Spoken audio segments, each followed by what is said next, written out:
90 years birthday yeni gauma wena yoka ngozi Chineke amariya n'oduduye n'isi mama Emilia Honora na happy birthday nyawa n'onwe ebe Emilia na ngozi Chineke amariya n'oduduye n'isi nyawa n'onwe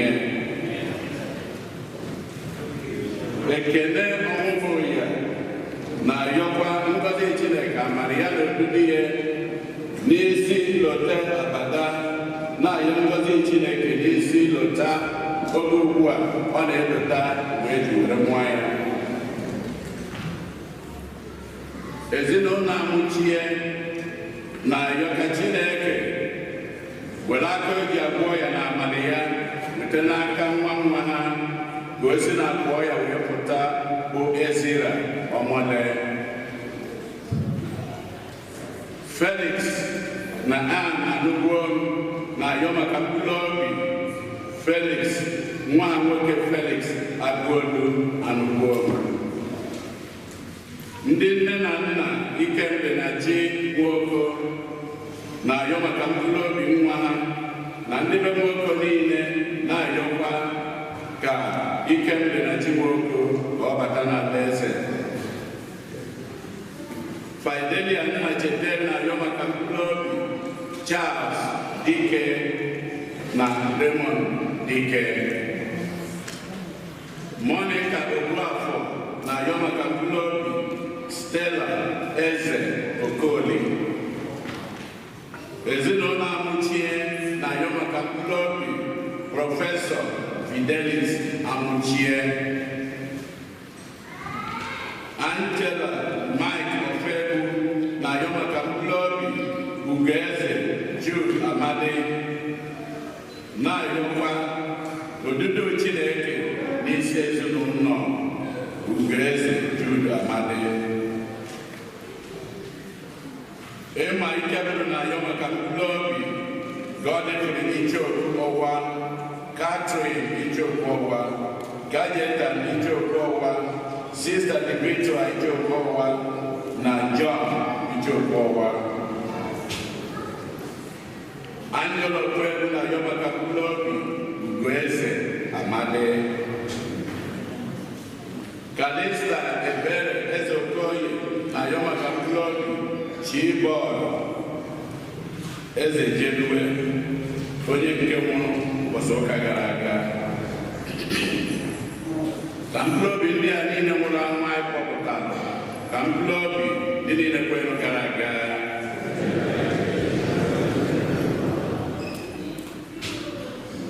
onye isi nchụaja na aja nke maasị anyị tata bụ ụkọchukwu Ambrose Udoji unu nọkwu ya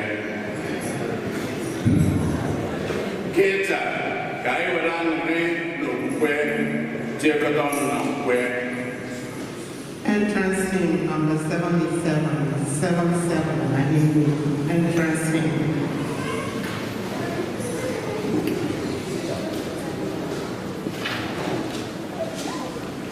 Yeah.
nsọ na-enye n'elu unu niile.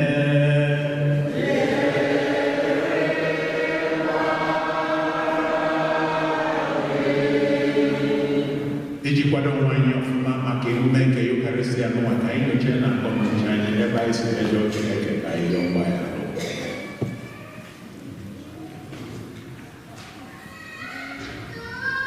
Onye nwe anyị mee ebere. Kristi mee ebere. Onye nwe anyị mee ebere. Ka Chineke ji ike niile meela anyị ebere, gbaghara anyị njọ anyị, buru anyị na ndụ ebe. Otuto dịrị Chineke n'elu kacha elu.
Na-ahụ gị n'anya mgbe niile, maka na o nweghị mgbe ị na-ahapụ iduzi ndị iguzosiri ike n'ịhụnanya gị site na nwa anyị Jesu Kristi nwa gị, onye gị na ya na mmụọ nsọ dị ndụ na-achị otu Chukwu site n'ụwa ụwa niile.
Oh,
Ihe ọgụgụ ewetara n'akwụkwọ Pọdkast dịka Ịnọ.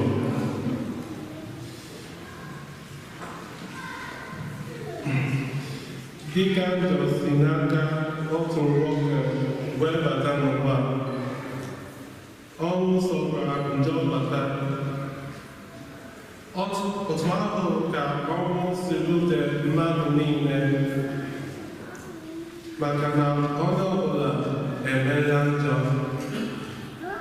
Njọ anọlarị n'ụwa ogologo oge tupu enye iwu, ma ebe ọ bụ na iwu adịghị, o nweghị onye enwere ike iwebubo na o mere njọ nke imebi iwu. Ma ọnwụ chịrị mmadụ niile bido n'Adam ruo na Moses, ọbụladị na njọ ha abụghị imebi iwu dịka nke Adam. Adam bụ onye eji ama atụ nke onye ahụ ga-adịghị ya, mana e nyere jiri ihe buru ibu karịa ọdịda dara. Ọ bụrụ na ọ nwere anya na mmadụ sitere n'ọdịda otu nwoke nwụọ, ọ kara wee anya na amara Chineke nke sitere n'aka otu nwoke ahụ bụ Jesu Kristi bịara rute mmadụ niile dị ka onyinye zuru oke e nyere na ndidi. Ọ bụrụ Joseph.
Jesu gwara ụmụazụ ya sị, unu atụla ụjọ mmadụ, n'ihi na ihe ọbụla ekpuchiri ekpuchi ugbu a ga-abụ ihe ekpughere ekpughe, nke ọbụla ezoro ezo ga-abụ ihe a gbara n'anwụ.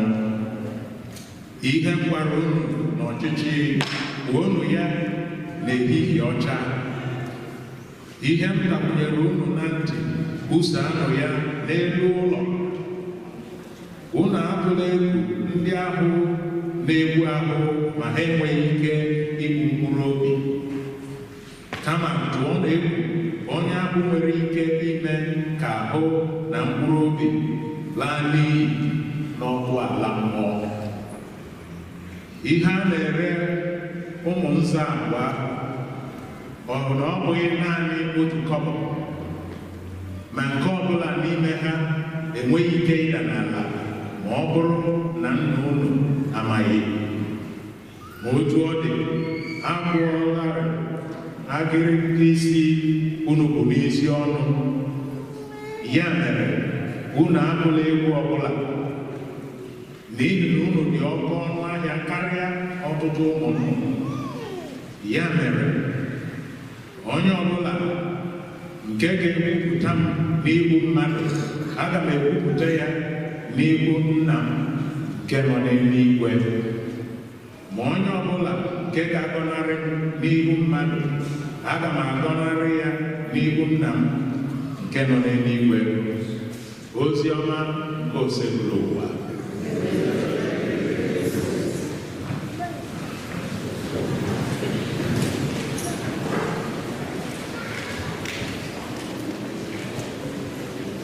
Amen. Ọtụtụ ife anyị nụrụ na ife ọgụgụ nke taa. Jesu dịka o si kọwaa n'ozi ọma na-elotela anyị na onwero ife zoro ezo ma ekpuchiri ekpuchi bịara emeje pụta ife. Okwu nke a dịka gịnị? Ọ dịka efifie. Ọ gwara ụmụazụ ya ife nya takwunyere unu na ntị ma ife nya kwuru na anyasị, kwupụta ihe gbowe n'iru mmadụ niile na ebe niile. Unu nọzụkwa ya? So okwu ndị a dị ka efife. O nwere mgbaghasị ma ọ bụ inyobe kedu ihe ebe Jesu na-eje ma ọ kedu ife ọ na-aba akọwala anyị, kedu ife ọ chọrọ ka anyị mụta. A sị na ife agba n'aka na-ejiro ugegbe anyị na-enyo ya nwya, mana ọ dipende na level of your eye problem. Maka ọ nwere ebe ya akpacha n'aka ma ejirikwe ugegbe anya megide na-enyo ya. So okwu Jesu dị ka efifie. Ọ iji wee dọọ anyị aka na ntị ka onye ọbụla uche ya megide uche ya dị ya. Ebe anyị ga-agbadozi okwu, ebe ọ bụ na okwu ndị a dị ka efifie ma ọ na fam n'onwe ya bụ ife a Jeremaya gabigara na ndị ilo ya kazi nkụ, mana ndị ilo Jeremaya kedu ndị fam? Jeremaya sị na ndị ilo niile akwara ya gburugburu, ndị na-eche mgbe ọ ga-ada ka fa mụọ anya amụ, ndị na-atụ anya mgbe ọ ga-apụta na ịntanetị ka fa sị ehe ọbụrụ ya ka e wee jiri ama ya gbakpọ ma mee ifele. Ndị dị otu afọ bụkwanụ ndị gịnị? Ndị ehihie ya. Ọnya bụ ife anyị maalụ na ọ bụ ọ maalụ onye na-eme gịnị? Na-egbu ya. Jeremaya n'ife ọgụgụ nke mbụ na-elotela anyị ya bụ ife anyị malụgoro na ọ bụ onye maalụ onye bụ onye na-eme gịnị? Na-egbu ya. onye bụ enyi mmadụ tụgharịkwazịrị wee bụrụ onye nya na nwanne ya nọ egwu a na-eme gịnị? Egwu a na-atụ ya. Nke a bụ mgbe nke Jeremaya. Ajụjụ wee bụrụ, ọ na-eme n'oge nke anyị? Ọ dịzi n'oge kịta ka mgbe nke Jeremaya ka o melụ? Ọ ka na-eme n'oge nke anyị? Ọ na-eme n'ime ụlọ ụka? Anụrọ m ife unu na-ekwu. Ọ na-eme n'ime ụlọ ụka? Ọ na-eme n'ime ezinụlọ? Ọ na-eme n'ebe a na-alụ ọrụ? Unu na-azụkwa ya?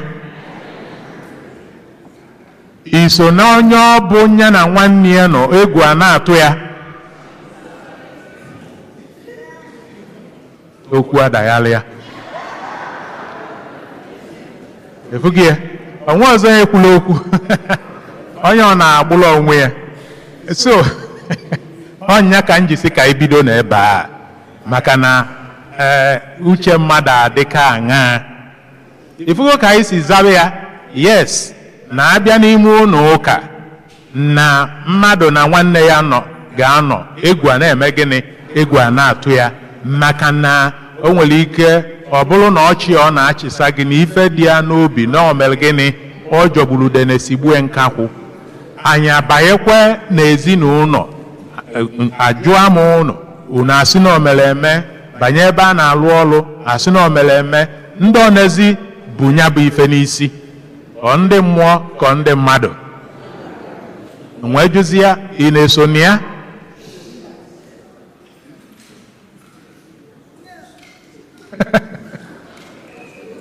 Unu aghọtazi ife Igbo ma adabazi. Isoro na ya? Nwunye n'aka enu ma ọ bụrụ si na isoro. Kwụrụ ọtọ. Ọ dị mma. Unu ma the worst enemy?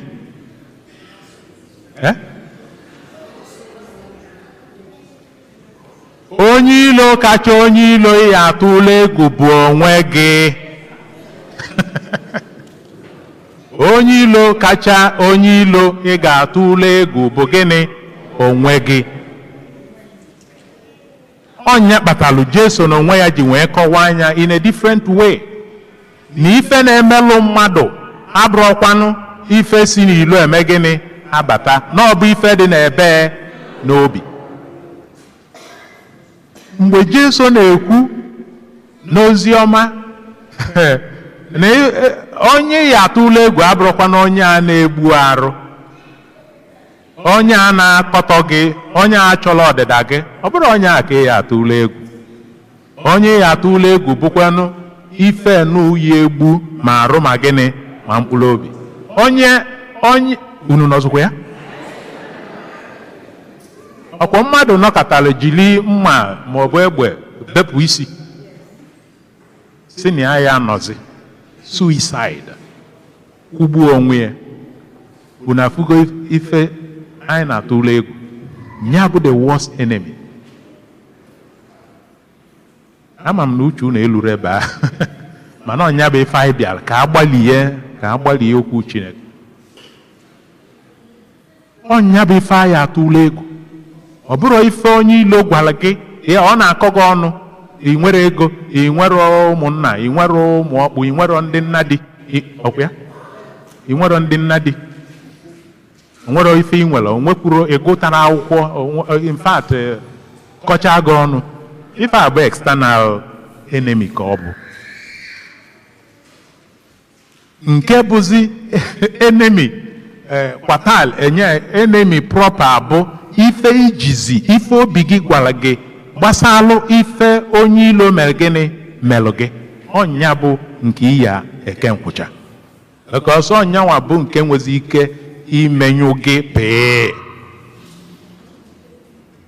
Unu nọzụkwa ya? Ma na ọ bụrụ m kwutere okwu a, ife m ketara bụ ịgbalị ya agbalị. No, Jesu kwutere. Ife anyị ji kwube ife a bụ na ifugo ka anyị jụgidela ajụjụ, a na-aza ọ na-adaba, a na-ajụ ọ na-adaba, oluzie nke bụ nke dalụ n'ime obi anyị, onye ọ na-agbụla onwe ya. Ọ bụrụ na aka anyị niile dịcha ọcha, ọ bụrụ na ọ nwere onye anyị bụrụ nsogbu na ndụ ya ma ọ bụ ọgbata ufie, kedụzi ife eji enwe ọgbaghara? Kedu ife anyị abụzi abịa n'ụlọ ụka na-akọ na-anọ na-azọ na-agba? Kedu ife anyị abụzi anọla na-ekwugide onye ọzọ? Kedu ife o ji ya abụzi na abịa n'ezinụlọ udo anyị adị? Di na nwunye a na-akwato, ụmụnne na ụmụnne a na-akwato, a na-azụ enu na-azụ ana. O ya enwelele ife enwe ebe mmiri si baa na ebe n'opi ụgbọgwụ. Ebe onye ilo nọ dị ife a. Unu ka na ya? Ya bụ onye ilo bụkwanụ obi ọjọọ. Ọ maka ifi na nwere obi ọjọọ, nwee oke ọchịchọ na ngala ka mpako nke ọbụla ịkpọrọ ya. Ọnya kpatazụrụ o ji bụ n'ụdị ife a mee na agwa gị ife dị otu a na-akọ gị ọnụ, a na-achụ gị ka a na-achụ gị ọsọ ụkwụ elu ana. Obi ga-asị gị, onye dị ka ndị ṅụọ ka emele ife a, ka agwala ife a, esi mba n'ihi egosi ya ife na mmadụ na-aka ibe ya. You then react very violently. If you go ife ebe the greatest enemy nọ na your heart. Amen. Jeremiah kọwara anyị na ndị ilo na-achụ gị ọsọ ụkwụ elu ana, gị tụkwasị Chineke gịnị obi. Yọọ nchekwaba nke Chineke, ọsọ ya bụ nya ya azọ gị. Mana ị ya amanụ ka obi gị ya dị tupu ị na-atụkwasị obi na Chineke. Obi elunu gị ananọ.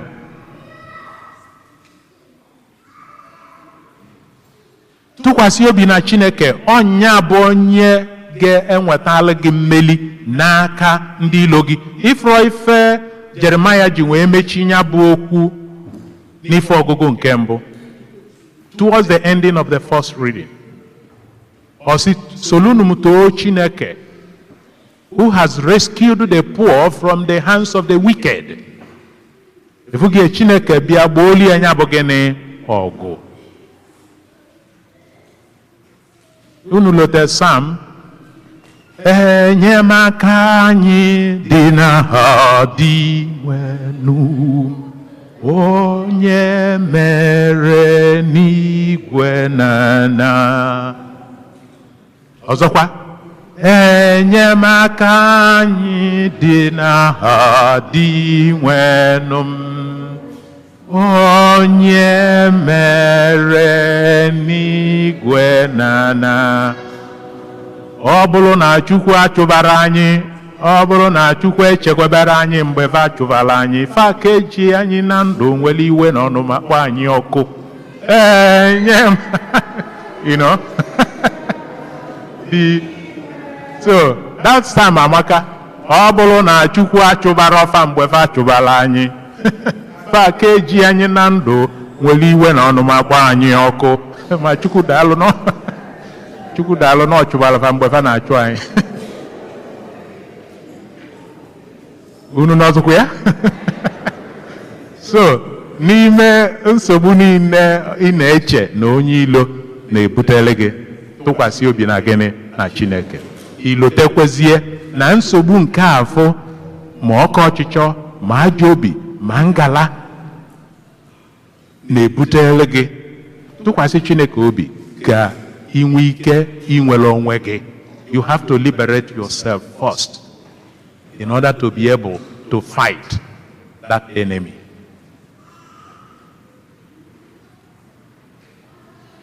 Anyị wee buru bata n'ife Jesu na-ekwu, anjụkwa unu chekwa eche before ị na-aza. Ọ dị gị ka ị gọnarịgo Jesu mbụ? Yes or no? Jesu si na onye gọnarị ya n'iru ndị mmadụ nya gọnarị ya n'iru nna ya nọ n'eluigwe. Ajụjụ wee bụrụ, ị gọnarịgo Jesu? Yes or no? No and yes. No. Okay. He has no yes because na ịghọtara n'ife a na-ekwu mgbọ nwaanyị ọkụ ya. He has no. Anyị maala ife ịgọnarị Jesu pụtara, and anyị maala onye gọnarịrị Jesu n'akwụkwọ nsọ ọrụ ya. Ngwa ka anyị gbalie nye ka anyị malụ na ịgọnarịrị Jesu. Bros, ọkụ ya? Good.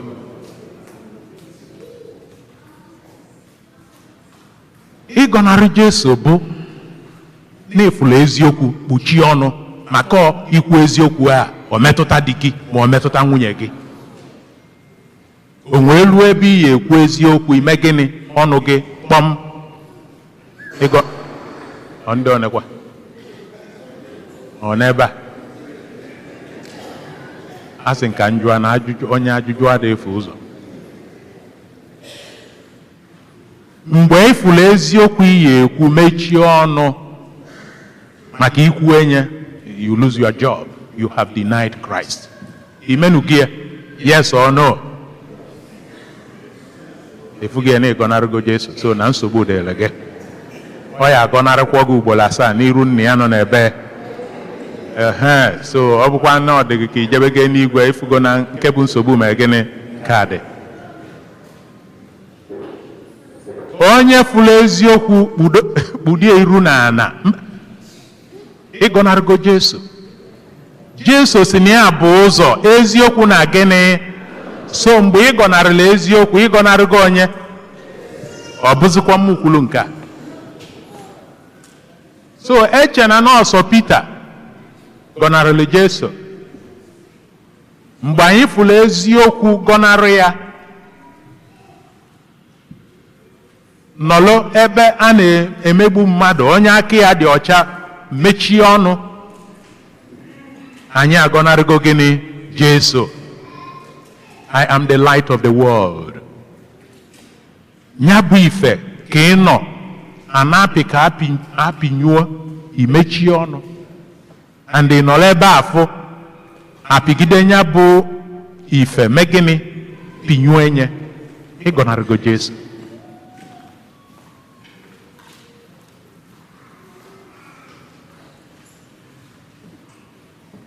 O nwee kọwa anyị ọfụma maka ụfọdụ a na-achịghalị uche n'okwu Chineke otu a, ụfọdụ uche fa na-agakwa n'ụdị ọzọ. Ka anyị na-atụlikwu ya ọfụma. Jesu nwee sị n'ụbọchị ikpeazụzụ na a ga-akpọ ikpe ndị nke nọ n'aka ekpe nya bụ unu nwa ọrụ ya. Otu a ka o esi dị n'eluigwe ụbọchị ọ bụ ka anyị malụ. Ọsọ unu si n'ebe a pụọ na ya marụ ndị unu bụ. Unu a na-asị gerekwezi n'ụdị ọzọ. Jesu yi akwa anyị nọ ke amarọ m ndị unu bụ, agọnarị m unu, ekwuru m ya ekwu. Unu asịbazi ya gee mgbe nke a mezi, kedu mbọsị o sebeziri o nwee si unu. Mgbe enu agụụ na-agụ m, unu enyere m nri. Akpịrị na-akpọ m nkụ, unu enyere m mmiri. Mgbala ọtọ, unu achinyere m akwa. Nọlụ n'etiti ọnwụ na ndụ, unu achọrọ ịma. Mgbe afọ unu chefuru imelie ofe onye n'ime ụmụnna unu, ọmụnwa ka unu negharịrị anya ime gịnị? Ime ya. Therefore agọnarị m unu. Ebe unu gọnarịrị m n'ime ezigbo omume ma inyelụ mmadụ ibe unu aka, agọnarị m unu. Ife a bụ ife Jesu kwuru. Ndị n'ụlọ n'aka nri ọ dị ka unu nya unu nwa nọ n'aka nri nụ, ọsọ unu banyebe jeenụ ka unu nwebe aṅụrị. Unu a na-asịsị kedu ife meritili unu dị verdict and this exaltation? Yes, mgbe m nọ na nsogbu unu gbatalụ m ọsọ enyemaka mgbe a na-echi m ọnụ n'ala unu bịala zọpụta m mgbe ife na-esili m ike and all that you came to my rescue. Therefore ebe unu kwupụtara m n'oge nsogbu dị ana m ekwupụta unu n'iru nna m nọ n'eluigwe. Now enter into the kingdom of my Father. So if I it is very easy to deny Christ and still feel that we have not done that. So in different ways, in fact, if there is anything we do very commonly, it is the denial of Christ. No na oda adicha kaya makifi na nghọta anyị na abụba Peter denied Christ.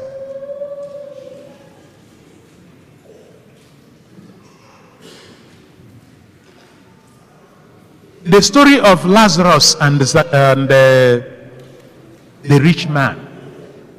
Ife nwoke ji jebekwa n'ọkụ mmụọ bụ no denial inyelu Lazarus aka. He failed to do good. Ogwucha then olue n'ụbọchị ikpeazụ Christ denied him.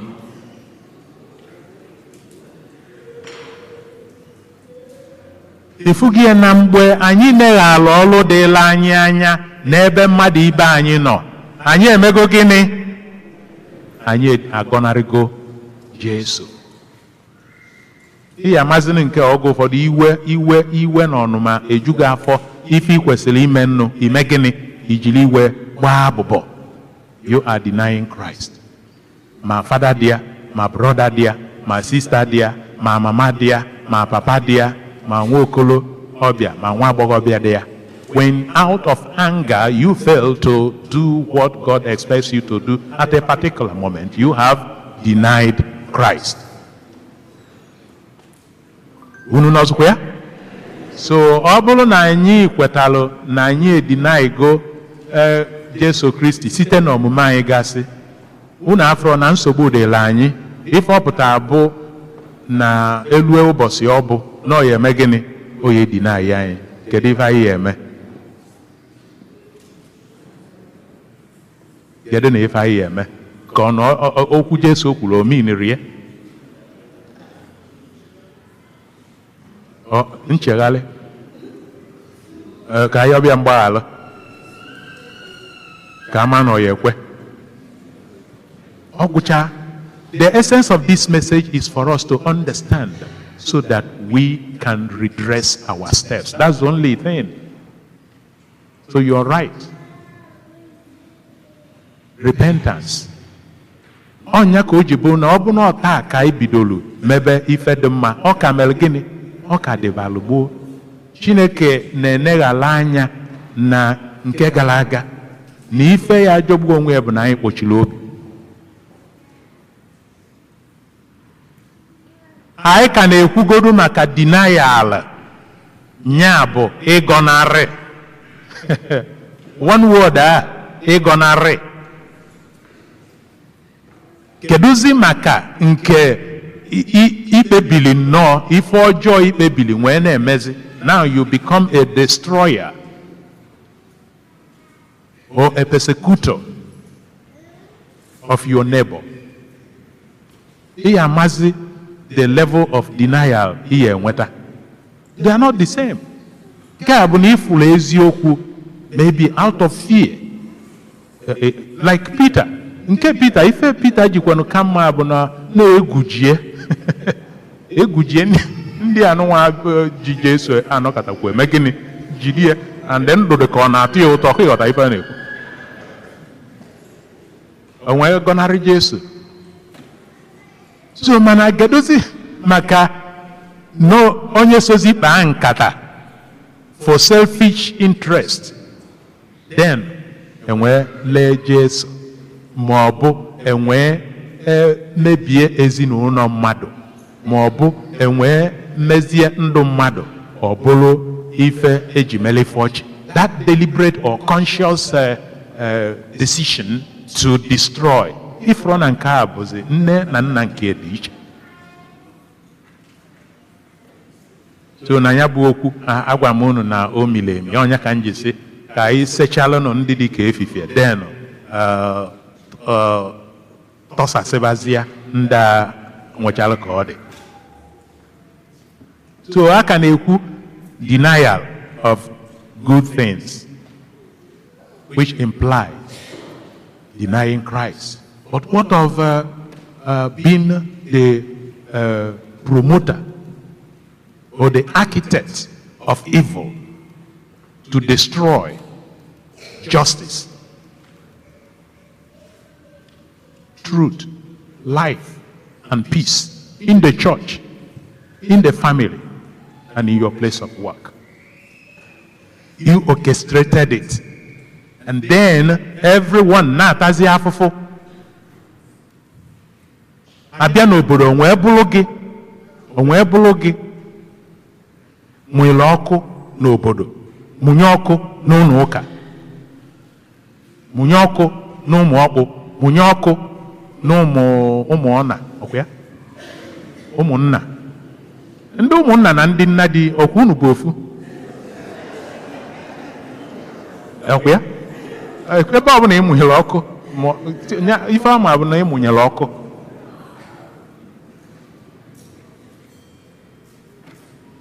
So na ife Chineke na-agwa anyị tata bụ ka anyị sepụ na aka enwe n'ofe maka ome gịnị ọwa aka mmadụ. Na ka anyị na-eti na ọgba aghara dị, ndị ilo erika, ndị ilo na-achụ anyị ọsọ ukwu elu ana, ndị a na-atagbu m, fa na-ata m amoosu, fa na-ata fa gbaa mbọ ka ịfụ na ọ bụrụ gị na-atọ onwe gị gịnị witch.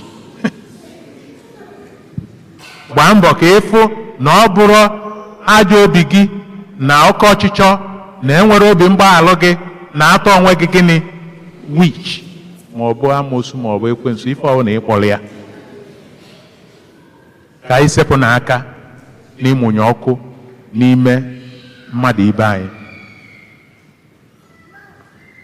Ka anyị kwudosie n'ike na ịgba mbọ fụ na ife dị mma na anyị zọbala ya, kwụrụ na ya.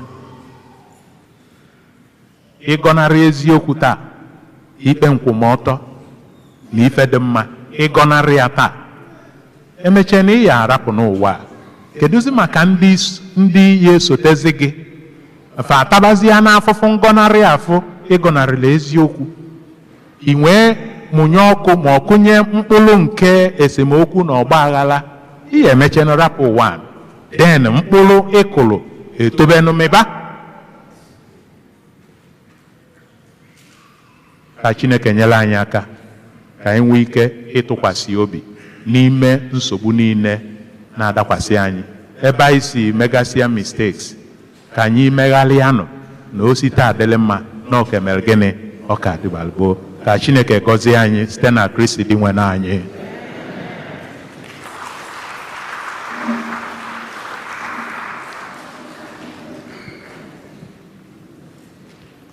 Ka anyị kwupụtanụ okwukwe anyị na Chineke site na ikwe nwe nkwa mmiri Chukwu anyị melụ. Ịjụga ekwensu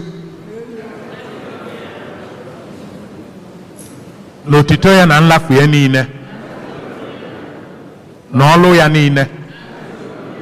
Ikwere na Chukwu Nna onye kere n'igwe na anị. Ikwere na Jesu Kristi so otu nwa ya onye o zitere ọnwụa ka agbapụta anyị na njọ ebe ebe. Ikwere na mmụọ nsọ na nzukọ nsọ Katọlik na mmekọ nke ndị nsọ na mbilite n'ọnwụ nke arụ na ndụ ebe ebe. And this is our faith. This is the faith of the Catholic Church. We are proud to profess it in Christ Jesus our Lord. Amen. Na ntụkwasị obi na Chineke nke nyere anyị ndụ, ka anyị kọwapụtalụ na ya ka o si ebe anyị. Zam zam zam Chineke nna zamo, onye kere n'igwe na ala zamo, ọnwụnwa juru ụzọ m niile zamo, ịjụ m onye ga-azamo zamo.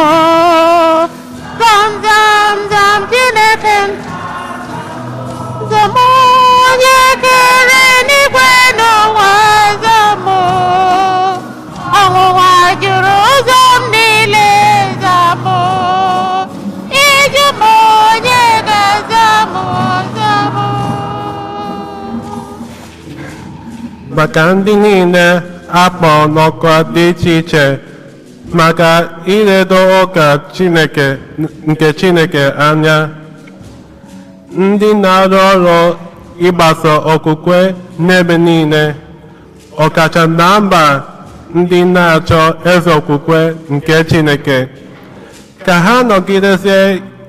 ha nọgidezie ike n'eziokwu nke Chineke oge niile. Anyị arịọ gị dịwa Iju m onye ga-aza m ụza m.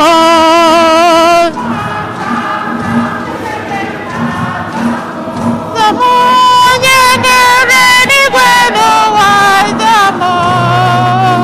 Ọnwụnwa juru ụzọ m niile za m. Iju m onye ga-aza m ụza m. maka ndị nọ n'ọkwa ọchịchị nke ndị ọha mmadụ, ndị na-eje obodo ozi n'ụzọ dị iche iche, ka Chineke na-edu ha ma na-akpalite mmụọ ha, ka ha na-achọ ụzọ nke udo, eziokwu na ikpe ziri ezi oge niile. Anyị arịọ gị Biko mere anyị ebere zanụ.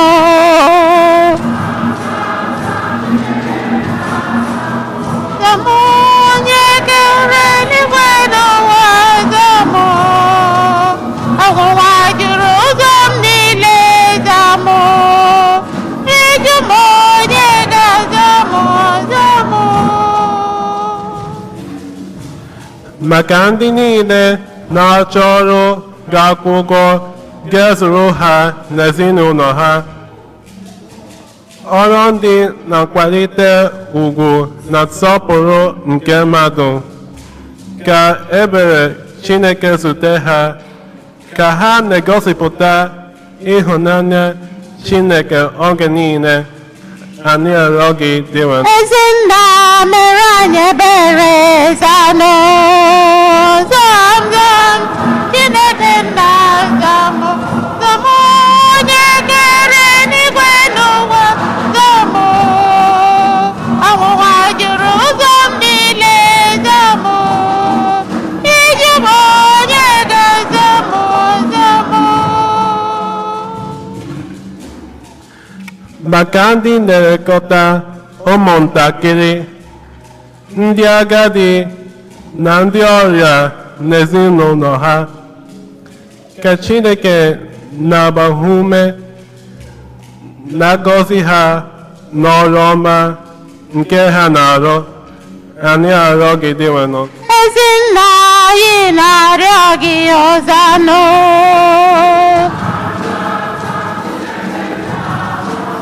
Onye kere eluigwe n'ụwa za m. Ọnwụnwa juru ụzọ m niile za m. Iju m onye ga-aza m za m. maka ndị ọgbakọ okwukwe anyị na ndị niile kpebiri iso Kristi, ka mmụọ nsọ na-edu ma na-agbaziri anyị mgbe anyị na-agba mbọ ime ka ndị ọzọ na-ahụ iru Kristi n'ime ndụ anyị. Anyị arịọ gị dịwanụ Ezinna mere anyị ebere zanụ.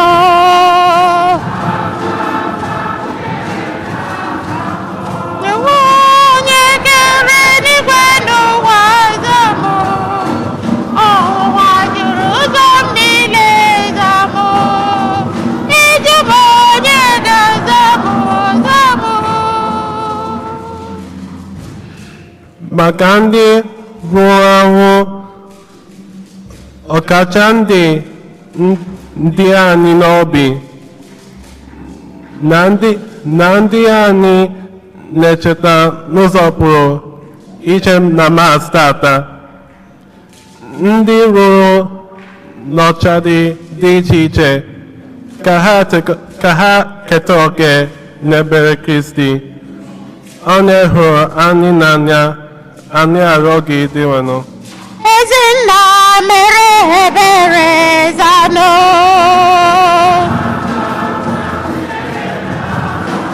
Onye kere eluigwe n'ụwa zamụ, ọnwụnwa juru ụzọ m niile zamụ, iji m onye ga-ezamụ zamụ.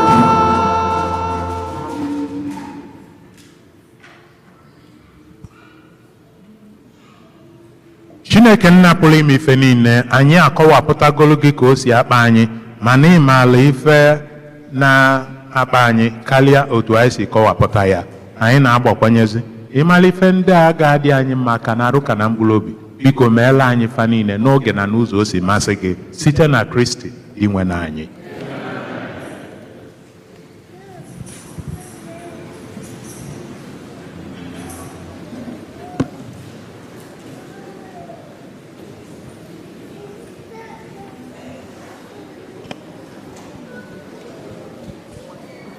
Communion hymn, offertory hymn number 124. 124.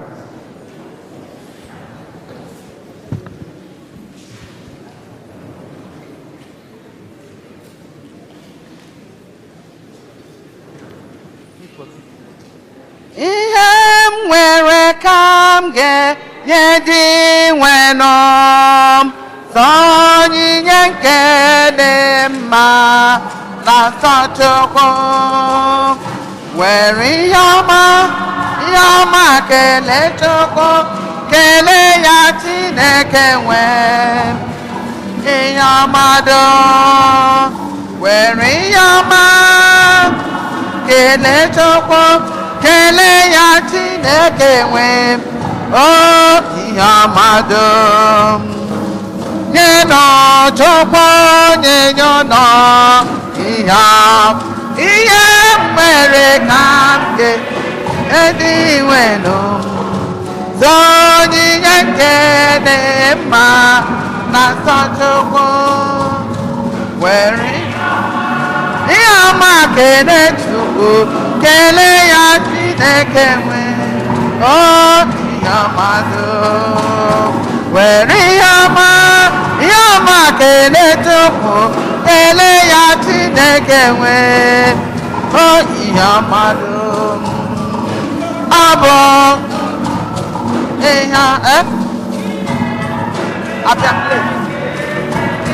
nwenụ, onyinye nke dị mma na nsọ Chukwu. Were ihe ọma kelee Chukwu, kelee ya Chineke ihe ọma dum. Were ihe ọma kelee Chukwu, kelee ya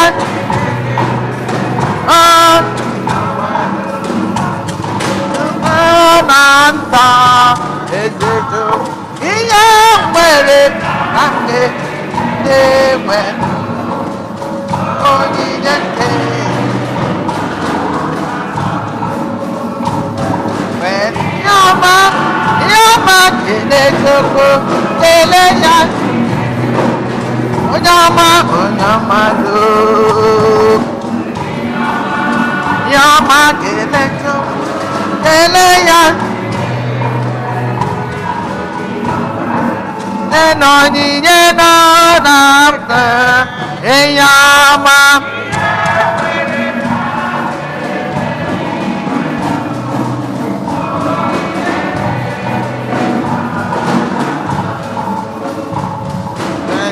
Ọma kelee Chukwu, Chineke nwee ihe ọma dum. Were ihe ọma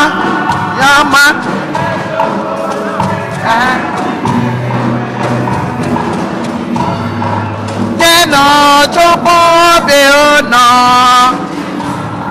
ihe nwere ka m ga-edi nwenụ.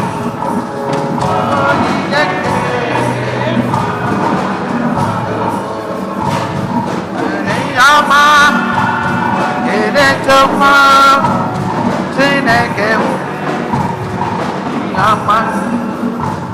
when Yama kene chokwa kene ya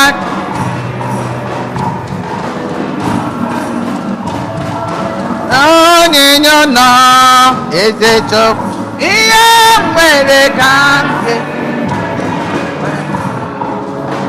onyinye nke dị mma na nsọchukwu nwere ọma kele chukwu kene ya Chineke nwe ihe ọma do nwere ihe ọma kele chukwu kene ya Chineke nwe ihe ọma do lanya n'iru gị oge lanya n'azụ gị ilanya n'aka nri gị ga-elanya n'aka ekpe gị ị bụrụ onye ezi ọkpọ aga m ahụ ihe ga-eme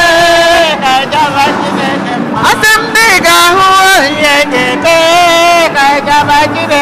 ahụike gị ga-abụ ihe ga-eme akụ na ụba gị ga-abụ ihe ga-eme ndị o nyere gị ga-abụ ihe ga-eme Jaa Chineke mma jaa Chineke mma jaa Chineke mma onye ọ gọziri jaa Chineke mma jaa Chineke mma onye nwere ndụ gị jaa Chineke mma anyị ga-ahụ ihe ga-eme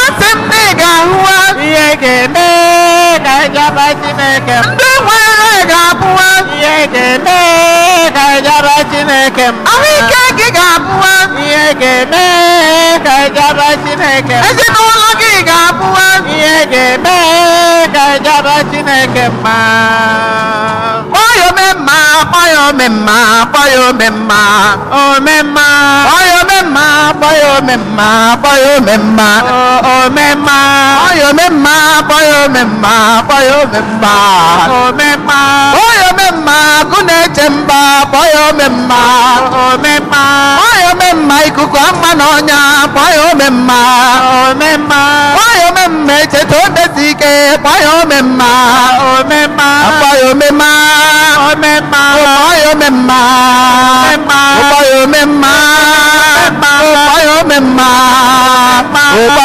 omemma kpọọ omemma omemma a na-akpọ ya Jizọs a na-akpọ ya omemma omemma a na-akpọ ya ụzụ na-akpọ nwa eze ụwa niile a na-akpọ ya Jizọs a na-akpọ ya Emmanuel a na-akpọ ya onye na-eme mma eze ụwa niile a na-akpọ ya Jizọs a na-akpọ ya Emmanuel a na-akpọ ya aka na-eme mma eze ụwa niile a na-akpọ ya a na-akpọ ya a na-akpọ ya onye na-eme mma eze ụwa niile ana m akpọ ya Jizọs ịtọpụ akpọ ya omemma anyị ga-akpọ ya agụ tagburu agụ eze ụwa niile ana m akpọ ya papa ị na-akpọ ya omemma anyị ga-akpọ ya onye nzọpụta eze ụwa niile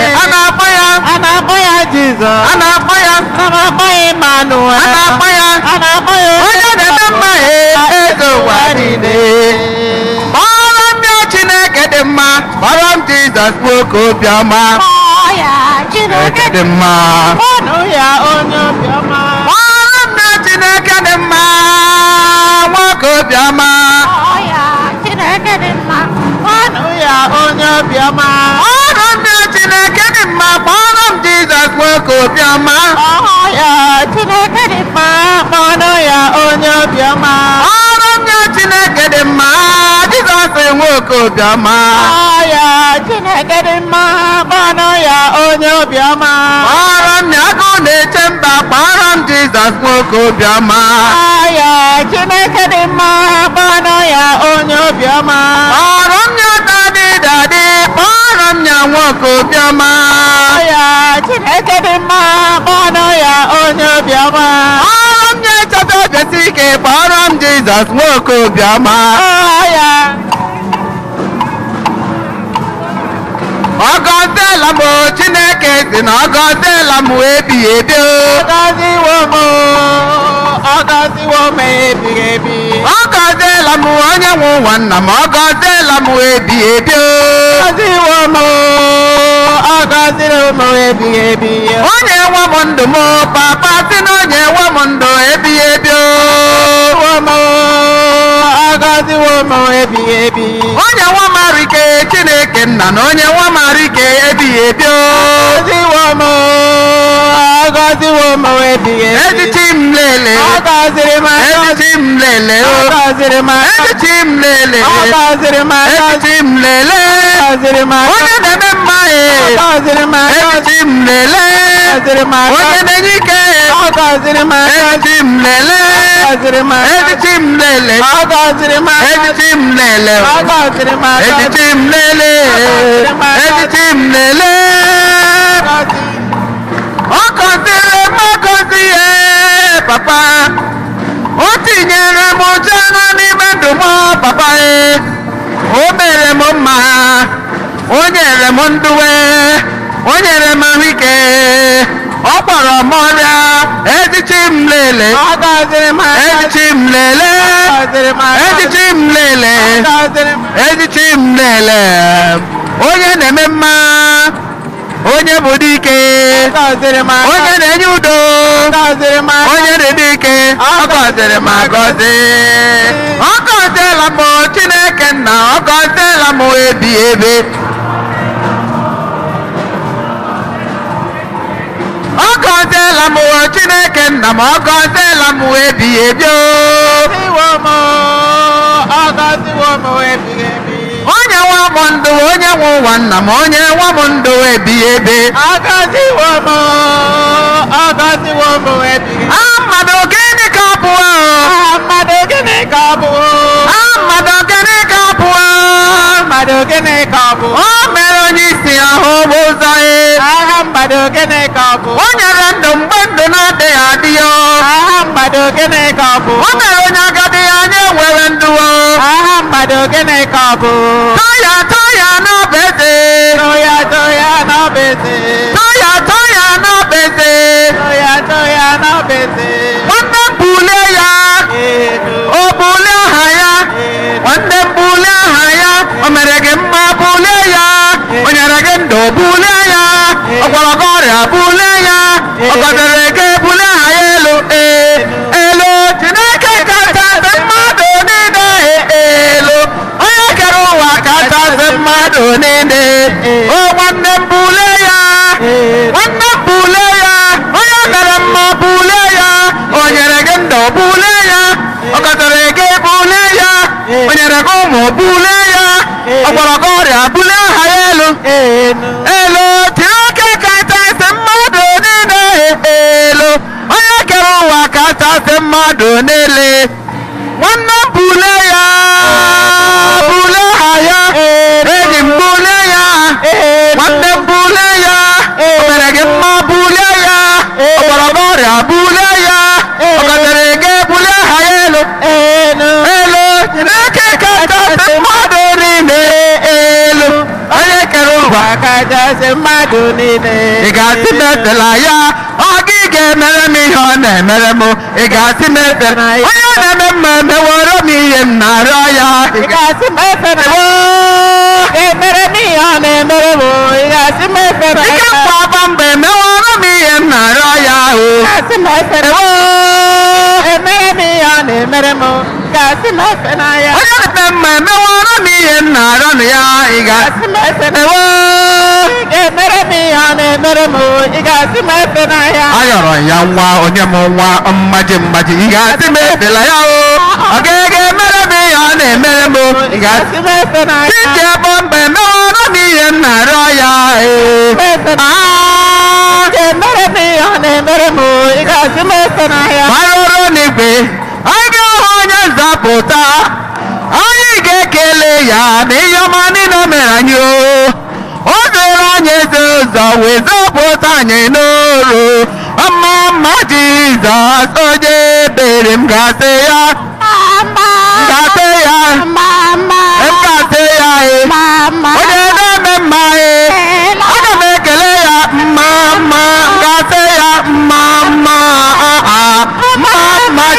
Jesus. Ngase ya. Ngase ya e. Ngase ya e. Oye ne mama e. Oye jeje mbale. Eto bebe sike mama ewo. Mama Jesus. Oye ngase ya. Kele yo. Kele no ya. Kele Jesus ma. Oye ne nyude. Oye ne yendole. Oye ne bulelu e. Oye ne mani ma e. Oye ne mamo ya ma. Oye ne nyonyo wanyo. Oye ne rezinu na. Oye ne manyo bioma. Gasiya. Mama gasiya. Mama ewo. Mama Jesus. Boiro n'igwe. Anyị ga-ahụ nne merio. Anyị ga-ekelekwa ya n'etosi na anyị ijeso. O nwere obi ụmanị wee nye onye nwa ya nwoke. Mama Jesus onye ebere m gasị ya. Gasị ya e. M gasị ya e. Onye nwanyị o. Aga m ekele ya e. Masị ya e. Ewo. Mama Jesus onye m gasị ya. M gasị ya e. Aga m ekele ya e. Onye na-eme mma e. Onye ṅụrụ n'obele. Onye nyere onye ezi ndụ. Ewo. Mama Jesus. Kenere Timo. Nwanne m kenere Timo na Chimemela. Kelere Timo na Chimemela. Kenere Timo onye na-enye m ndụ soro m kelee ya na chi anyị dị mma. Kelere Timo na Chimemela. Kenere Timo ike nkwa akpa mba soro m kelee ya na chi anyị dị ụtọ. Kelere Timo na Chimemela. Kenere Timo onye nkwa akpa mba soro m kelee ya na chi anyị amaka. Kelere Timo na Chimemela. Kenere Timo enyi m soro m kelee ya na chi anyị dị mma. Kelere Timo na Chimemela. Kedu ihe m ga-enye ya Chineke ọma mma mma zuru ahụ? Kedu ihe m ga-emere Chineke otogburu agha? Isi iyi ọ bụ onye ga-akọtasị mmeso ọma Chineke? Naanị abụ ọma ka m jiri bịa n'iru gị o Chineke. Abụ otito ka m jiri bịa eze Chukwu. Soro m na-eto ya na-eto ya ọ dị mma. Soro m kebe ya na-eto ya. Ndị nke Chineke dị ya nụ. Aga m akọrọ ụlọ ihe Chukwu mere m. Ịhụnanya Chineke karịsịa ka mbụ Chukwu mgbe niile m bekọrọ gị. Ị na-aza m eleghị anya n'azụ n'ime mkpa m ka m bekọrọ gị. Ọkwa ịzara m Chineke Onye dị ka gị. igwe. Onye dị ka gị. Children of God, let us shout hallelujah. Sing hallelujah to the Lord three times. Hallelujah, hallelujah, hallelujah. Amen. Blessed of God, let us praise hallelujah. Sing hallelujah to the Lord five times. Hallelujah, hallelujah, hallelujah, hallelujah, hallelujah, hallelujah. Hey, hallelujah. Hallelujah. Amen. Amen. Hallelujah. Ị na-achọ nwa? O nyere gị nwa? Amen. Amen. Amen. Hallelujah. Hallelujah. Hallelujah. Amen.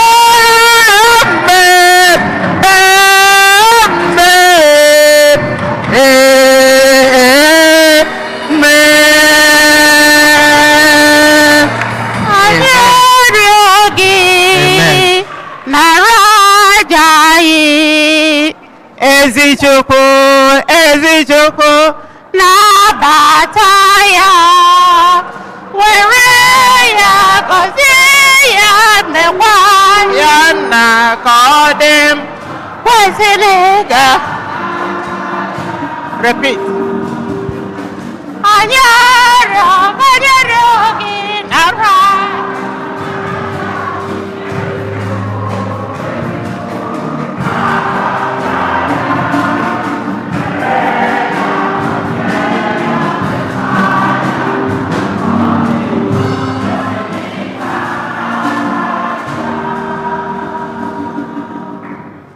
Yọba na ụmụnna m ka aja mụ na unu na-achọ bụrụ ife ga-asọ Chineke ji ike niile ịnalụ nnu.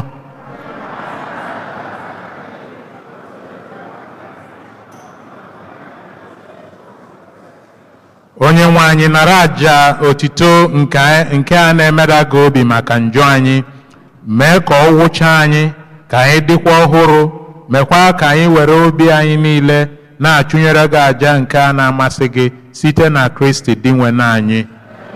Onye nwe anyị nọnyelu unu, welite n'obi enu ka anyị nyenụ dị nwenu Chukwu anyị ekene. Ọ bụ ihe kwesịrị ezie na-enye ndụ na anyị ga-enye gị ekene oge niile na ebe niile, o nna dị nsọ, site na nwa gị hụrụ n'anya bụ Jesu Kristi. Ya bụ okwu isi na ya mee ihe dum, onye izitere ka ọ bịa gbapụta anyị, o were arụ site na ike nke mmụọ nsọ, amụọ ya na Virgin Maria, iji mejuo uche gị na iji gbatara gị ndị ga-abụ ndị nke gị edolu nsọ. Ọ gbasara aka nke ọnwụ n'enu obe, ọ bịa melie ọnwụ, were gosi na mbilite n'ọnwụ dị. Ka anyị soro ndị mmụọ ọma na ndị nsọ gị niile na-ekwupụta otito gị, were otu onu na-asị: nsọ nsọ, osebụlụ ụwa Chineke nke igwe ndị agha, ebube gị jupụtara n'eluigwe na ala. Hozana n'elu kasị enu. Ọ dị ngọzi bụ onye bịara n'aha onye nwe anyị. Hozana n'elu kasị enu.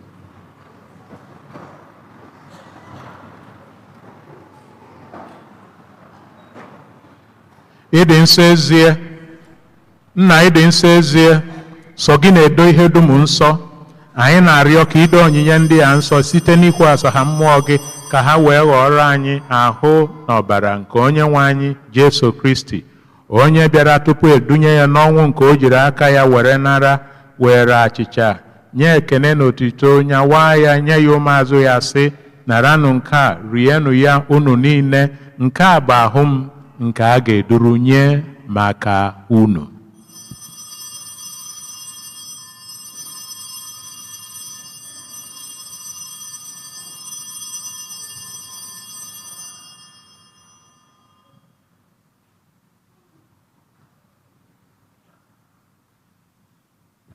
Otu ahụ ka o si mee mgbe ha richara nri anyasị. O buli iko mmanya, nyekwa gị ekene na otito, bunye ya ụmụazụ ya, sị: naranụ nke a, ṅụọnụ ya unu niile, nke a bụ iko nke ọbara m, nke ọgbụgba ndụ ọhụrụ dị ebe ebe. A ga-agba ya n'ihi unu na n'ihi mmadụ niile, ka e were gbaghara njọ. Na-emenụ nke a na ncheta nke m.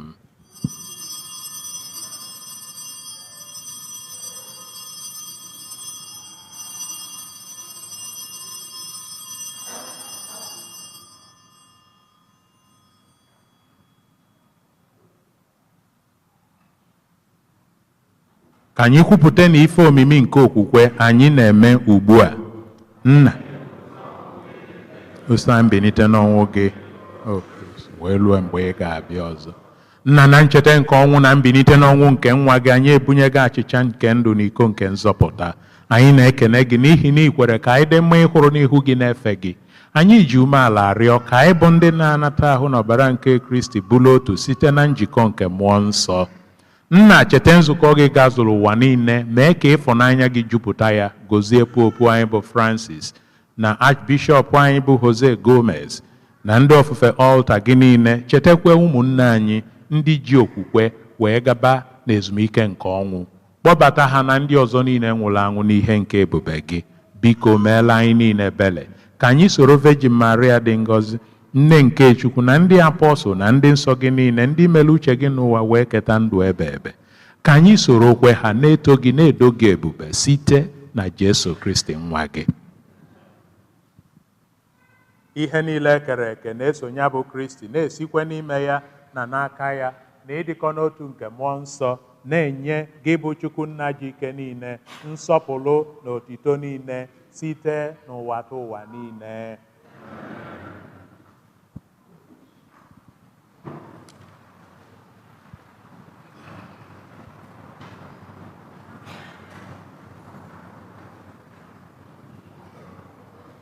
Ụmụnna, ka anyị nwere ekpere nụ onye nzọpụta anyị kụziri anyị wee kpọkue Chukwu Nna nna anyị nọ n'eluigwe.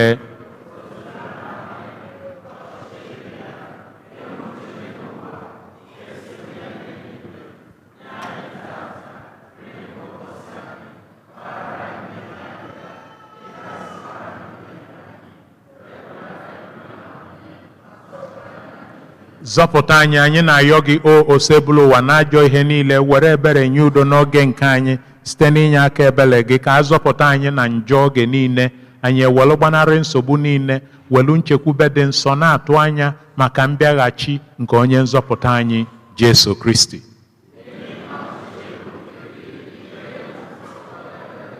Onye nwe anyị Jesu Kristi, onye gwalụ ndị apọstụl gị, udo ka m na-arapụrụ unu, udo nke m ka m na-enye unu, enekwana anya na njọ anyị, kama nekwesị anya n'okwukwe nke nzukọ gị, nye ya udo na ịdịkọ n'otu mgbe niile ka uche gị siri chọọ, gị bụ onye dị ndụ na-achị ebe.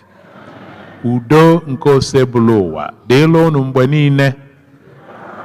Ka anyị nyerịta n'onwe anyị ekene nke udo.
Nee nwa atụrụ nke Chukwu, nee onye na-ekpochapụ njọ nke ụwa, ha nwere isi ọma bụ ndị a kpọrọ n'olili nke nwa atụrụ Chineke.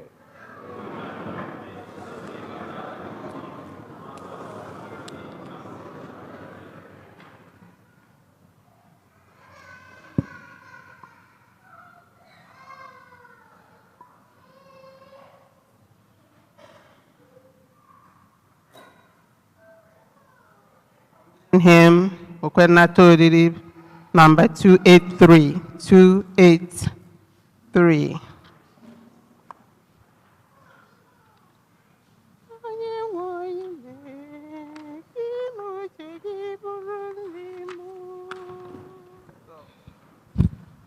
Onye nwe anyị mee n'oke ime uche gị bụrụ nri mụ, ka agụụ ime uche gị chụwa mụrụ, ka ime uche gị nyewe mụ afọ juju.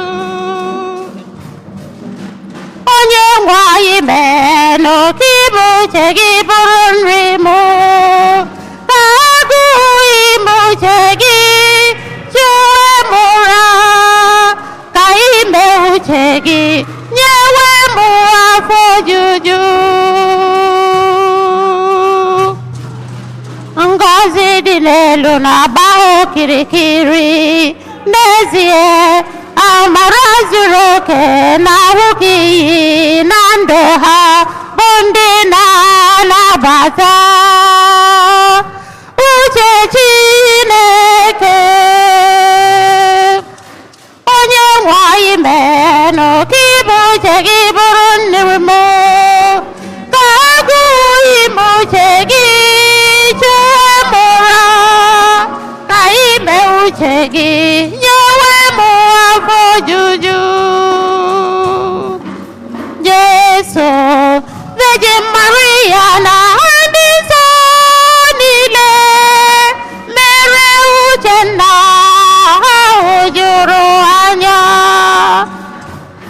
na ha nọzi n'otutu bụ ha nna mee ka ha si n'ahụhụ mmebu uche gị were keta aṅụrị aṅụrị gị dị ebighị ebi. Onye nwe anyị mee ka ime uche gị bụrụ nri m, ka agụụ ime uche gị chụwe m ụra, ka ime uche gị nyewe m ọmọ. Onye nwe anyị mee ka ime uche gị bụrụ nri m, ka agụụ ime uche gị chụwe m ụra, ka ime uche gị nyewe m afọ ojuju. Ahụ Kristi bụ sọ mma bịakwute. Hymn book number 6. Number 6.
Number 14, 1-4.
arịọ ayịyọ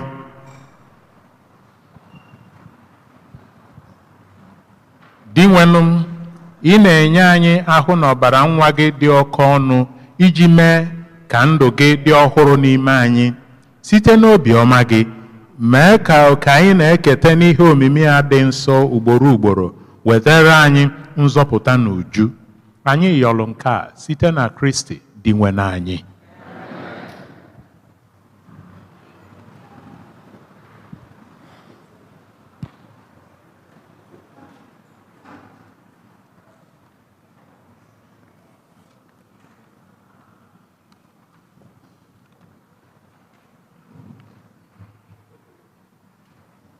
anyị nwere obere ọkwa one ma one anyị na-elotekwa ndị niile kwere nkwa ego Together in Mission Capital Campaign nkwa ọrụ na anyị kwelu ka anyị gbaa mbọ hụ na anyị na-emejupụta ihe etu o si na-adị obere obere tiri ga-emechi anya wee na-elotekwe ANEC, the African National Eucharistic Congress. Ndị ọbụla nwere ihe gbagwojuru ha anya ọ bụrụ na ị nọ na waiting list gbaa mbọ hụ na efuru ndị na-elekọta ya anya na parish ya anọ ozugbo. Ndị na-elekọta ya anya anyị nwere ndị isi anyị Ben Amade, Angela Ofegbu, Kalista Ebere Ezeokoye. Ka anyị bido kịta ka anyị gbaa mbọ hụ na ihe ọbụla gbagwojuru anya na ya na edoziri ihe na ichebero oluo ụbọchị ya apụzi oge anyị bebe akwa gbawa ọsọ ya o nwere ihe ya emere gị. N'otu aka ahụ anyị na-ekenekwa ndị niile bịara na Mọnde anụwa wee mee dia virtual training iji wee dị nkwadebe dịka esi wee kọwala anyị onye ọbụla ga-eje Washington ga-eje dis ANEC kpọnwa onye ọzọ eje ọ bụgoro na ọ bụ ya niece ma your nephew nke ọbụla ọ bụ iwu as long as ọ bụrụ gị nwa mụrụ ya ọ bụ iwu ndị bishọp niile na ị ga-eme virtual training present your certificate. Emere last Monday eji n'aka na ndị niile dị etu a na parish anyị emegie ada eme online dịka ndị si na ha na-eche nke online. Anyị kọwara ya na mbụ ọ bụrụ iwu anyị nwa ọ bụ iwu American Catholics Bishop Conference.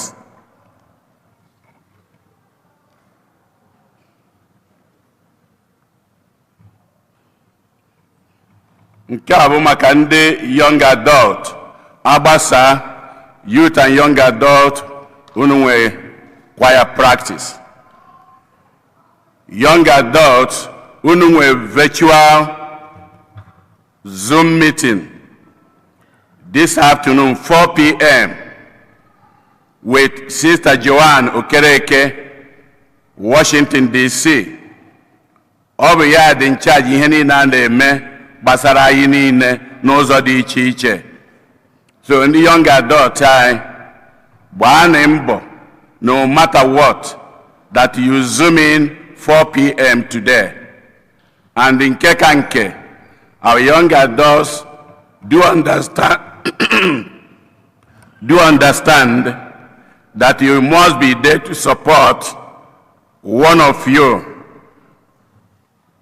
Ife Deba, the national president for all the Ikusa young adults.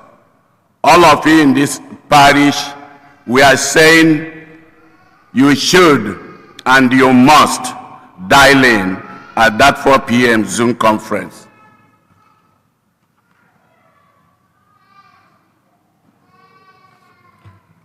Ndị youth and young adult na-ayọkwa anyị niile n'ụzọ dị iche iche nke ọbụla ha na-eme anaghị ayọ nne na nna ka anyị gbaa mbọ na-akwadosi ha ike. Ha na-eme fundraising n'ụzọ dị iche iche ha na-ayọ ka anyị na-akwadosi ha ike. Ụbọchị ụka ọzọ ha ga-ere t-shirt $20 nke ha na ndị mere the t-shirt ga-split half and half. anaghị ayọ ka anyị na-akwadosi ha ike.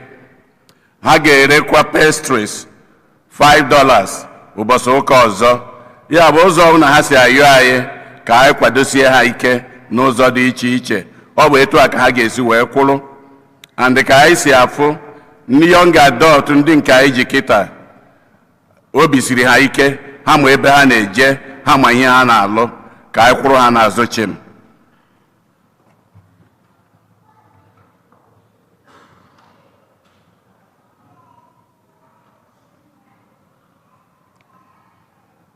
Hymn book anyị nke a na-akpọkwa eyekwu kwa akpọ the number, ndị chọrọ ya hafụ Emilia mmụọ megha $25. Ọdụ nke ọka nwere one fọrọnụ. Ndị Holy Spirit Charismatic Renewal na-ayọ ụbọchị ụka ọzọ na ha na-eme their love feast ụbọchị anwa agbasa ụka 12. Ha na-ayọ ka anyị soro ha jee na hall, ihe ya eri dị nke anyị aṅụ dị ka anyị nọnyere ha. Ndị nin ga-abịakwa na weekend anụnwa. Ndị na-ajụ maka ya, go to their website and do what you are supposed to do. Ezinụlọ Gladys Aninye, Eze Ogolibo ụnọ sị ka anyị kene unu ndị niile bịara nnyaa wee bịakwa tata wee kwụnyelụfa na anyị kene unu niile ka o si wee dị ha n'obi na mama ha wee na-eme 90 years young. That's what it is.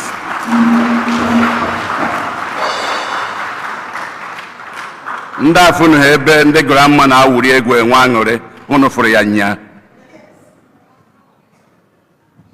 Etu a ka ọ dịkwa Veronica Soyinka, Veronica's Kitchen, na-ekene community ya anyị ka a si wee kwụnyeli ya na Friday gara aga o mere memorial mass nke mama ya. Ndị Daughters of Divine Promise, ndị sister anyị na ha nọ ebe anụnwa na-elotere anyị na this Saturday 10 a.m. na ha ga-emekwa profession wee na-ayọ anyị niile ka anyị ncha nọrọ ebe anwa na St. Anthony Esegun Gardiner. Ọ bụ ebe anwa ka ọ ga-abụ 10 a.m. ka anyị nọrọ ebe anwa n'oge. Ọ bụ bishọp ga-aka ụka anwa, ndị kwaya ya na-ayọkwa ka anyị wenite ụkwụ anyị niile ka anyị wenite ụkwụ wee kwanyere ha ugwu. Monica Ogbuafọ na ya. Kedu Monica Ogbuafọ? Ọ bụ na ọpụgo ụbọchị Friday anụnwa 7 p.m. ọ ya akalụ mama ya ụka ebe anụ, ọ ya akalụ nwanne ya nwaanyị ụka ebe anụnwa. Anyị na-ekele ndị niile gbara mbọ nye aka, ndị nne niile n'ụzọ dị iche iche, ndị nna were nwa aṅụrị ụbọchị ụka gara aga Father's Day.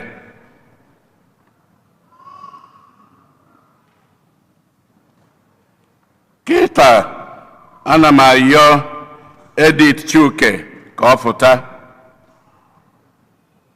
Nyanwa na-abịa n'aha ndị Sacred Heart, Immaculate Heart. 2 minutes only.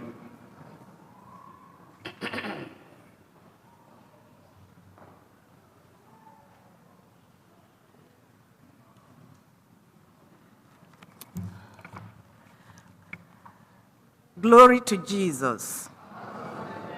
Glory to Jesus. Glory to Jesus. I'm standing before you this afternoon. Makanaine celebrated the Feast of Sacred Heart. When I can share with you the late Lanyema Maka Sacred Heart. The Sacred Heart of Jesus started as far back as 1675.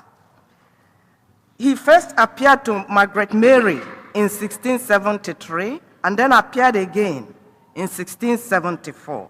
Then in 1675, exactly on June 16th, at the feast of the Corpus Christi, our Lord appeared to Margaret Mary and then said to her, "Behold, this heart which has so loved men that it has spared nothing to testify its love for them, even to exhausting the consuming of itself for their sake. But in return for this, I receive nothing from the generality of mankind but ingratitude through the contempt, irreverence, sacrilege, and coldness with which I am treated in the sacrament of love." After the apparition in 1675, then the Feast of the Sacred Heart was established, and it happens on the very next Friday after the Feast of the Corpus Christi. And the intention of the Sacred Heart is supposed to be for the family, the entire family. So, biko anyị na-ayọ members, the Feast of the Sacred Heart is the Lord that established it, and only encourage anyị as a family. Can you be honor his heart? And in Chama, if it happened to the person on all of his feet, which is Mary Magdalene.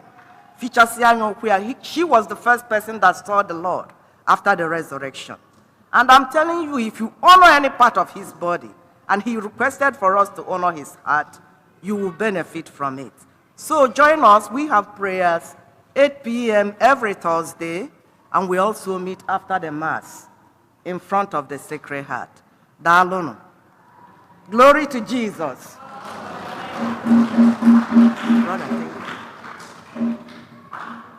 If today is the first time you are worshiping with us in this church, please may you stand. First time worshipers. I will only day tour. Wow, tata bakwaka. Kopro no wona aka.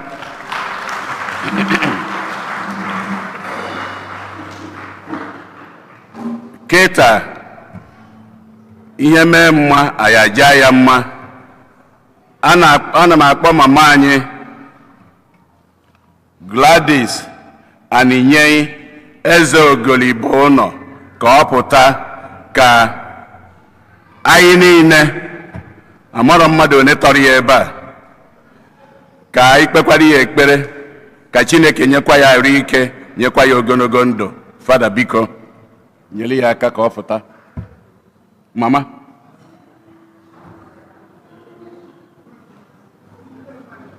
ka ọ na-afụta ka ụmụ ya yesu ya, ka ọ na-afụta ụmụ ya na-eso ụmụ ya ha nọ ebe a ha pụtaba. Grandchildren nọ ebe a ha pụtaba. Ha chọrọ ịpụta.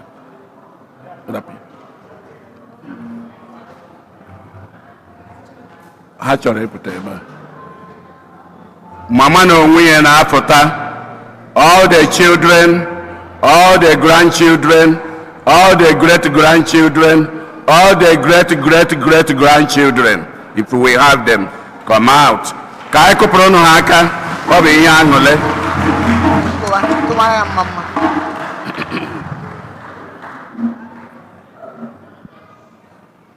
Ada Alioje kwado ọlịrị kpara ya nkụ. Mmadụ one ka anyị nwegoro do 90 ya na-celebrate ya.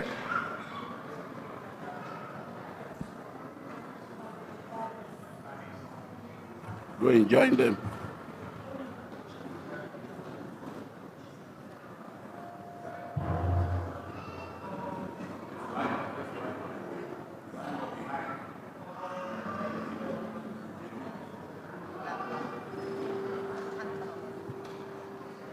Chineke nna ji ike niile na-enwe odibo nwaanyị gị bụ Gladys.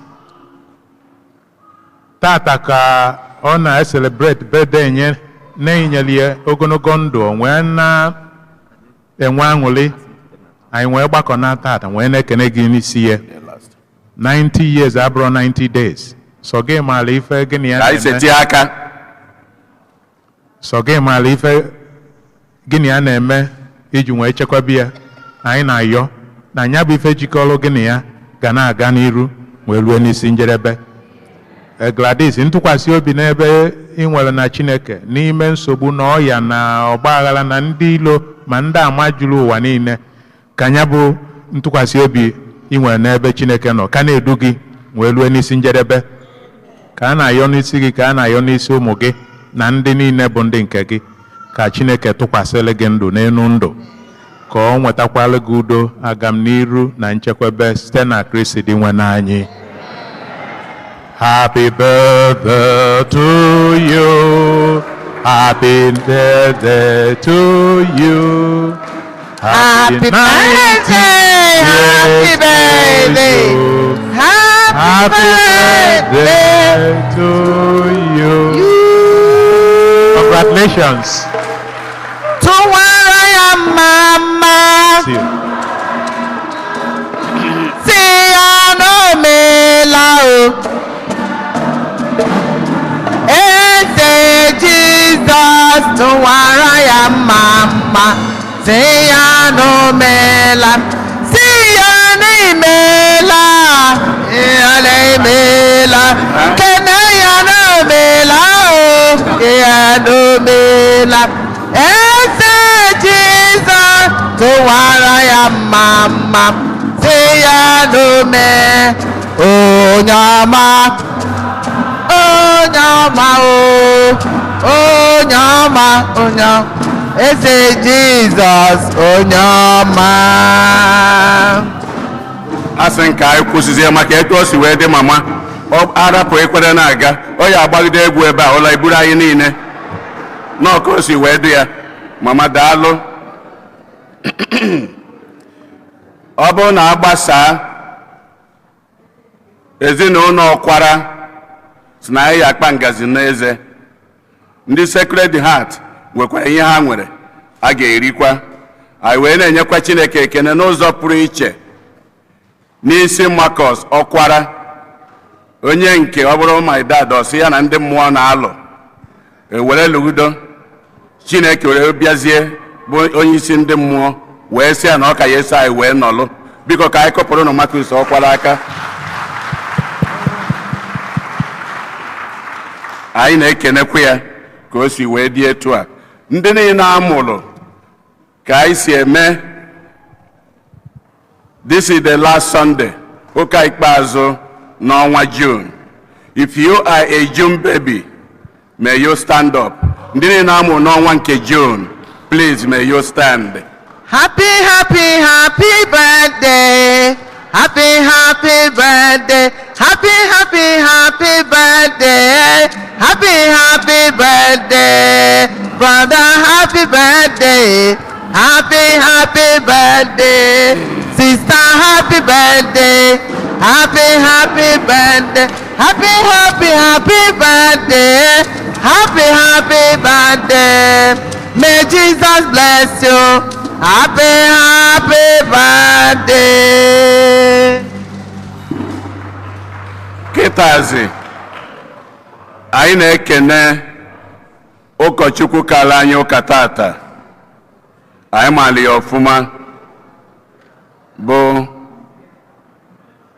Fada Ambrose Udoji. Unu nọkwa ya ka anyị kụpụrụ na ya aka. Fada daalụ. Thank you. Onye nwe anyị nọnyere unu.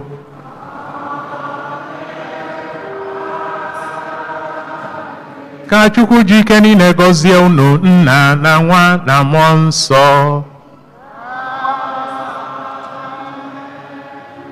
Nabano misa gusigo.